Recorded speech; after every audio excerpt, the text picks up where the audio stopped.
সদ্য পদত্যাগ করা স্বরাষ্ট্র মন্ত্রণালয়ের জননিরাপত্তা বিভাগের সিনিয়র সচিব ডক্টর মোহাম্মদ আব্দুল মোমেনকে দুর্নীতি দমন কমিশন দুদকের চেয়ারম্যান হিসেবে নিয়োগ দেওয়া হয়েছে। একই সঙ্গে অপর দুই কমিশনারও নিয়োগ দেওয়া হয়েছে। তারা হলেন অবসরপ্রাপ্ত জেলা ও দায়রা জজ মিয়া মোহাম্মদ আলী আকবর আজিজি ও ব্রিগেডিয়ার জেনারেল অবসরপ্রাপ্ত হাফিজ আহসান ফরিদ। উল্লেখ্য, গত 29 অক্টোবর মোহাম্মদ মঈনুদ্দিন আবদুল্লাহ নেতৃত্বাধীন কমিশনের অবসান হয়। সেদিন দুদকের তৎকালীন চেয়ারম্যান সহ কমিশনাররা পদত্যাগ করেন। 31 অক্টোবর তাদের পদত্যাগপত্র গৃহীত হয়। গত 10 নভেম্বর সুপ্রিম কোর্টের একজন বিচারপতির নেতৃত্বে 5 সদস্যের দুদক পুনর্গঠন সার্চ কমিটি গঠন করে সরকার। এরই প্রেক্ষিতে ডক্টর মোহাম্মদ আব্দুল মোমেনকে চেয়ারম্যান করে দুদক গঠন করা হলো। দুদকের চেয়ারম্যানের বেতন ভাতা এবং অন্যান্য সুবিধা ও পদমর্যাদা সুপ্রিম কোর্টের আপিল বিভাগের একজন বিচারকের এবং কমিশনারদের বেতন ভাতা অন্যান্য সুবিধা ও পদমর্যাদা সুপ্রিম কোর্টের হাইকোর্ট বিভাগের একজন বিচারকের সমরূপ হিসেবে নির্ধারণ করা হয়েছে।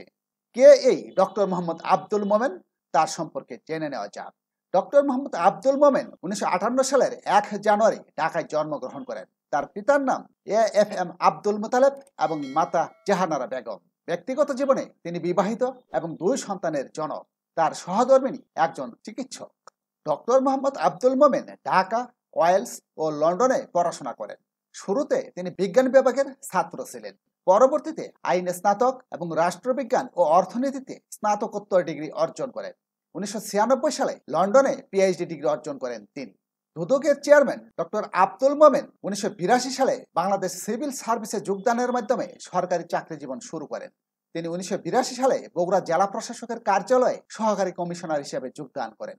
তিনি ময়মনসিংহের গফরগাঁয়ে উপজেলা নির্বাহী অফিসার, প্রধানমন্ত্রী কার্যালয়ে প্রধানমন্ত্রী খালেদা জিয়ার সহকারী একান্ত সচিব ও পরিচালক, বাংলাদেশ লোক প্রশাসন প্রশিক্ষণ কেন্দ্রের উপপরিচালক, কক্সবাজারে অতিরিক্ত জেলা ম্যাজিস্ট্রেট ও অতিরিক্ত জেলা প্রশাসক রাজস্ব, সমাজ কল্যাণ অধিদপ্তরের পরিচালক, ঢাকার জেলা প্রশাসক, ভূমি রেকর্ড ও জরিপ অধিদপ্তরের পরিচালক, অবিভক্ত ঢাকা সিটি কর্পোরেশনের প্রধান নির্বাহী কর্মকর্তা, ঢাকা পরিবহন সমন্বয় বোর্ডের নির্বাহী পরিচালক, বিআরটিএর চেয়ারম্যান, বাংলাদেশ বিমানের এমডি ও সিইও হিসেবে দায়িত্ব পালন করেছেন।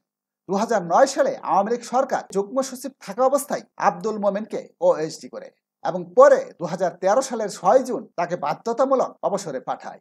আওয়ামী লীগ সরকারের পতনের পর গত 17 আগস্ট আব্দুল মোমেনকে 2 বছরের চুক্তিতে জননিরাপত্তা বিভাগের সিনিয়র সচিব পদে নিয়োগ দেওয়া হয়। একই সঙ্গে তাকে সুরক্ষা সেবা বিভাগের দায়িত্বও দেওয়া হয়। দুর্নীতি দমন কমিশনের চেয়ারম্যান হিসেবে নিয়োগ দেওয়ার প্রাক্কালে তিনি গত 8 ডিসেম্বর পদত্যাগ করেন। তিনি জননিরাপত্তা বিভাগে সিনিয়র সচিব হিসেবে দায়িত্ব পালনকালে 3 জন সিনিয়র পুলিশ অফিসার এবং বেশ কিছু পুলিশ কর্মকর্তাকে বাধ্যতামূলক অবসরে পাঠান। এছাড়া বেশ কিছু পুলিশ কর্মকর্তাকে পুনর্বহাল করেন, যাদেরকে আওয়ামী লীগ সরকারের আমলে অবসরে পাঠানো হয়েছিল। ডক্টর আব্দুল মোমেন সরকারি চাকরির পাশাপাশি লেখালেখিতেও বেশ সমাদৃত। ডক্টর মোমেনের লেখকী নাম আন্দালিব রাশদি। তিনি প্রধানত কথা সাহিত্যিক, পাশাপাশি প্রবন্ধ, অনুবাদ, কলাম, শিল্পকলা বিষয়ক লেখালেখিও করেন। এছাড়াও কিশোর সাহিত্যে রয়েছে তার গুরুত্বপূর্ণ অবদান। এ পর্যন্ত তার শতাধিক বই প্রকাশিত হয়েছে।